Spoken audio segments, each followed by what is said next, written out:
Assalamualaikum warahmatullahi wabarakatuh. Perkenalkan, saya Syarafina Salsabila dengan NIM 222111374 dari kelas S6C. Di sini saya akan menjawab beberapa pertanyaan untuk memenuhi ujian akhir semester mata kuliah Gadai Syariah.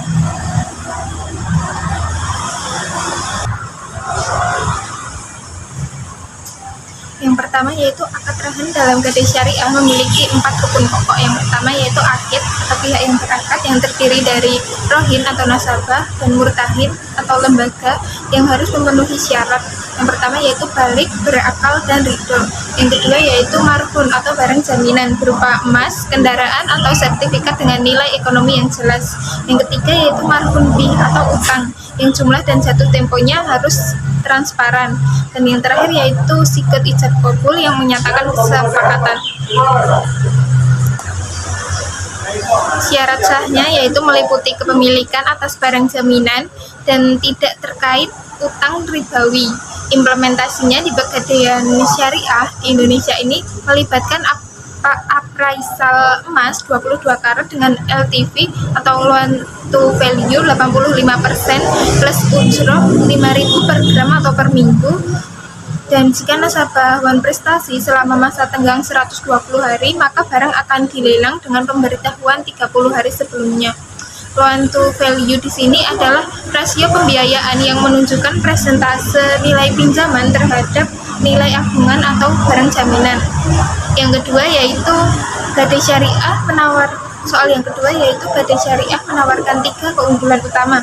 Yang pertama yaitu sistem ujroh yang tetap, misalnya 50.000 per bulan untuk pinjaman di 5 juta, sehingga lebih transparan dibandingkan bunga konvensional yang bersifat akumulatif, bisa mencapai 1,5% per bulannya.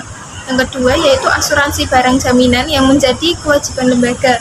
Ketiga, bagi hasil dari keuntungan lelang jika ada kelebihan. Namun terdapat keterbatasan seperti plafon pinjaman maksimal hanya 200 juta, sedangkan di konvensional bisa mencapai 2 miliar, dan masa gadai yang lebih pendek di Gadai Syariah selama 180 hari, sedangkan di konvensional mencapai 360 hari. Data dari OJK menunjukkan default rate Gadai Syariah lebih rendah, hanya 2,1% dibanding konvensional yang mencapai 4,3%. Tetapi market share-nya masih 22% karena kurangnya sosialisasi. Soal yang ketiga yaitu prosedur Gadai Syariah dimulai dengan dual diligence dokumen kepemilikan barang. Emas 24 karat akan dinilai berdasarkan harga pasar dikurangi 15% sebagai margin safety. Nasabah menerima dana tunai 85% dari nilai appraisal dan menandatangani akad dengan klausul yang pertama yaitu ujroh dibayar di muka setiap 30 hari, 2. Masa tenggang 4 bulan setelah jatuh tempo, 3. Proses lelang terbuka jika terjadi default. Biaya pemeliharaan mencakup 3 komponen. Yang pertama penyimpanan 10.000 per gram atau per tahun, asuransi 0,3% per tahun, dan administrasi 25.000 per transaksi. Kasus di Pegadaian Syariah Cabang Solo menunjukkan 78% nasabah melunasi tepat waktu, 15% memperpanjang masa gadai, dan hanya 7% yang masuk proses lelang, di mana 92% dari mereka mendapatkan sisa hasil lelang setelah potongan. Soal yang terakhir yaitu prospek Gadai Syariah sangat cerah dengan pertumbuhan aset 18% CAGR sejak 2020. 3 peluang utama. Yang pertama yaitu potensi pasar 65 juta UMKM belum terjangkau perbankan. Yang kedua, dukungan regulasi seperti POJK nomor 31 tahun 2018 tentang fintech syariah. Yang ketiga, tren keuangan halal di kalangan milenial. Inovasi seperti rahan digital dengan LTV 90% dan gadai recehan mulai diluncurkan saat ini. Tantangannya terletak pada literasi masyarakat yang masih rendah, indeks inklusi syariah baru 12,3%, dan persaingan dengan fintech lending konvensional.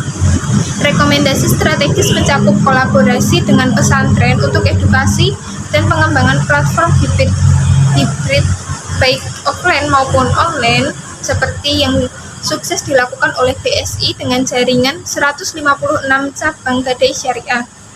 Sekian jawaban ujian akhir semester dari saya, semoga dapat menjawab semua pertanyaan yang diberikan, mendapatkan nilai yang memuaskan, dan dapat menambah wawasan teman-teman semua. Terima kasih. Wassalamualaikum warahmatullahi wabarakatuh.